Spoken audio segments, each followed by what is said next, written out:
বিসমিল্লাহির রহমানির রহিম। আল্লাহর নামে শুরু করছি, যিনি পরম করুণাময় ও অতি দয়ালু। আলহামদুলিল্লাহি রাব্বিল আলামিন। আল্লাহর জন্য সমস্ত প্রশংসা, যিনি জগৎসমূহের প্রতিপালক। আর রহমানির রহিম, যিনি পরম করুণাময়, অতিশয় দয়ালু। মালিক ইয়াউমিদ্দিন, যিনি প্রতিফল দিবসের মালিক।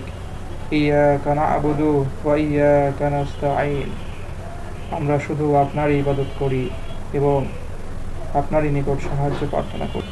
ইহদিনাস সিরাতাল মুস্তাকিম, আমাদেরকে সরল সঠিক পথ প্রদর্শন করুন। সিরাতাল লাযিনা আন'আমতা আলাইহিম গায়রিল মাগদুবি আলাইহিম ওয়ালাদ-দাল্লিন, তাদের পথ যাদের প্রতি আপনি অনুগ্রহ করেছেন, তাদের নয় যাদের প্রতি আপনার গজব বর্ষিত হয়েছে, এবং তাদেরও নয় যারা পথভ্রষ্ট।